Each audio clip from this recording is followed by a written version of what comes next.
आणि fitness regular व्यायाम करणाऱ्याला त्याचं न्यूट्रिशन काय असायला पाहिजे याच्यावरती बोलावं. मला वाटलं किरणचा गैरसमज झाला. मुंबईला, पुण्याला, संभाजीनगरला, नाशिकला न्यूट्रिशनचे प्रॉपर जिम करणाऱ्याचे वेगवेगळे डॉक्टर असतील. मीही तोच डॉक्टर आहे का असा किरणचा गैरसमज झाला असावा आणि म्हणून त्यांनी या ठिकाणी मला तेवढं बोलावं हा आग्रह केला.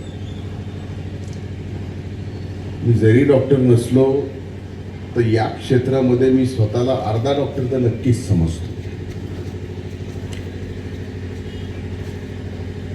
जिम मध्ये येऊन व्यायाम करणारा व्यक्ती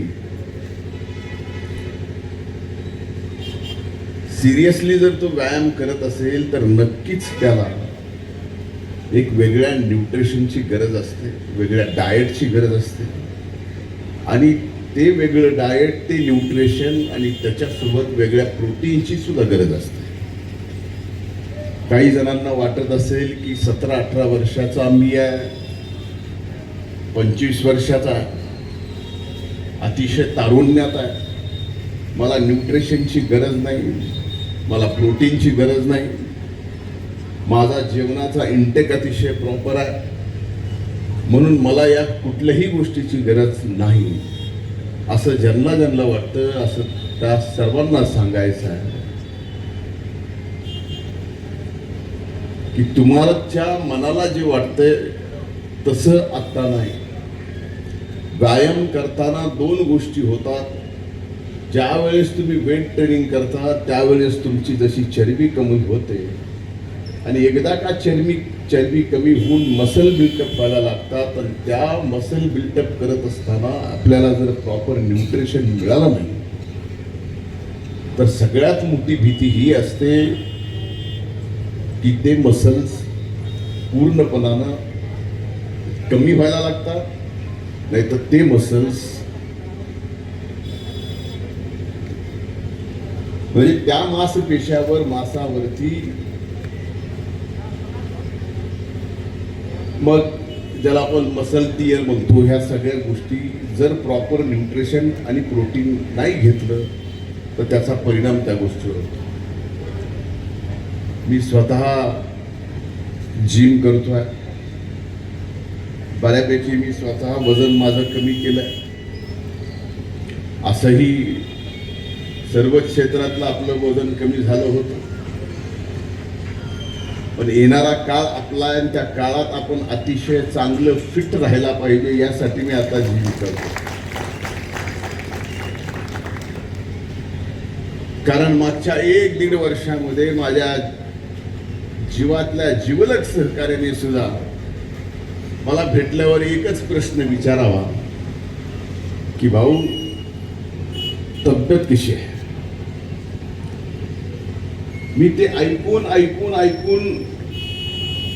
एवढं परेशान झालो होतो की मी म्हटलं आता आपण आपला चमत्कार दाखवावा लागेल. जिम करतोय, कामाच्या व्यापामुळे कधीतरी कमी जास्त होत आहे, पण वकील साहेब एक सभा आपल्याला अशी करायची आहे की ज्या सभेत मी भाषण करणार नाही, तर या वयात सुद्धा आपण शारीरिक किती सदृढ आहेत याच्यासाठी सभेला आलेल्या लोकांना आपलं शर्ट काढून दाखवायचं आहे की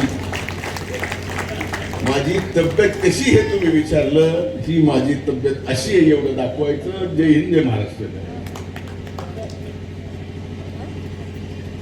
मी ज्यावेळेस जिम चालू केली माझा स्वतःचा अनुभव सांगतो.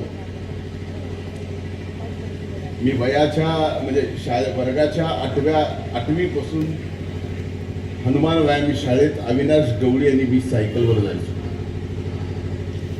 तिथपासून मी माझ्या व्यायामाची सुरुवात केली. त्या हनुमान व्यायाम शाळेतल्या कुस्तीच्या हौदात मी कुस्ती सुद्धा खेळलेली. त्यानंतर पुण्याला असताना जिम करायचो, इथं असताना जिम करायचो आता तर जिम करत असताना स्वतःला ज्यावेळेस आपण पाहतो त्यावेळेस आता मी जीवनात जे मला कधी जमलं नाही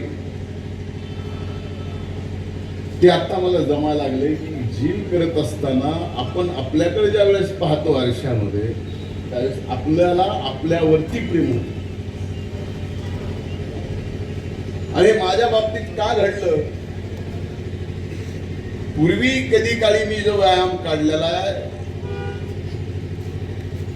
त्यावेळेस जे माझे मसल बनले ते आता परत लवकर मसल दिसायला लागले. याचं कारण आपल्या मेंदूच्या मेमरीपेक्षाही मसल मेमरी जास्त स्ट्रॉंग असते, ती लगेच दिसायला लागते. आजच्या युगामध्ये या परिस्थितीमध्ये व्यायामाशिवाय दुसरा कुठलाही पर्याय आपल्याला नाही. मी अनेक जण असे मंडळी पाहिली आहे की सकाळी लवकर उठतात आणि चालायला लागतात. आता वर्ष झालं, 1.5 वर्ष मी गावाकडे गेलो राहिला, पण त्याच्या अगोदर मी जिथं सर्वाधिक लोक चालायला जायचे डोंगरावर, एक डोंगर चढ्या मला समोर दिसतोय, प्राध्यापक डॉक्टर पी.एल. कराड सर, हे सगळे दिसते.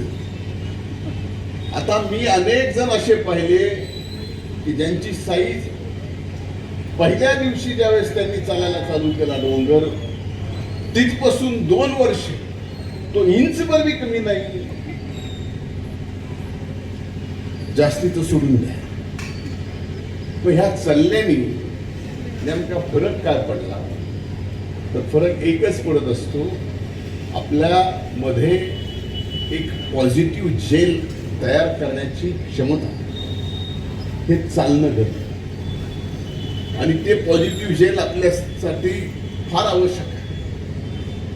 एक पाणी जेल म्हणजे काय मी सांगतोय, एक असं पाणी पॉझिटिव्ह तयार होतं, ते आपल्याला पॉझिटिव्ह विचार करायला, पॉझिटिव्ह बोलायला, पॉझिटिव्ह सगळ्या गोष्टी पॉझिटिव्ह करायची.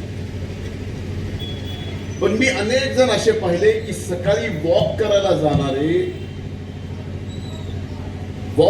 जातायत आणि जाता जाता त्यांना हृदयविकाराचा झटका येतो आणि हॉस्पिटलमध्ये जाईपर्यंत त्याचा मृत्यू होतो. ही परिणित अनेक उदाहरणं घडले.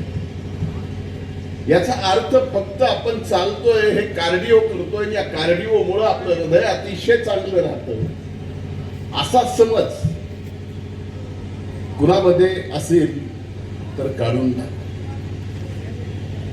तेच कार्डिओ तुम्ही व्यवस्थित एखाद्याच्या सल्ल्याने केलं की तुम्हाला 30 मिनिटात 3 किलोमीटर चालायचं.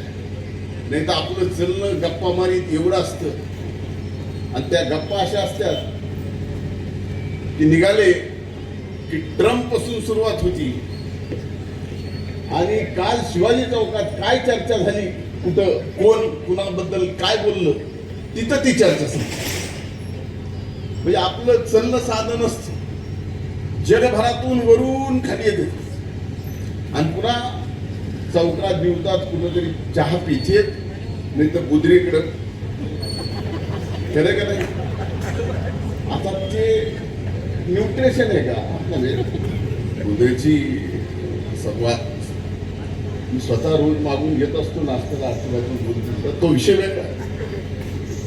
पण दोन्हीही व्यायामाची गरज आहे. नुसतं चलणं हा व्यायाम होऊ शकत नाही. थोडं पळावं लागतं, थोडं थांबावं लागतं. ह्या सगळ्या गोष्टीत आपल्या हृदयाला थकवावं लागतं. त्यावेळेस तुमचं हृदय, तुम्ही जरी वयानं जास्त होत राहिला तर तुमचं हृदय मात्र वयाने मोठं होत नाही. तुमचं हृदय तसंच राहतं. मी ज्यावेळेस व्यायाम चालू केला, कार्डिओ करायला लागलो, त्यावेळेस मला एकदा अचानक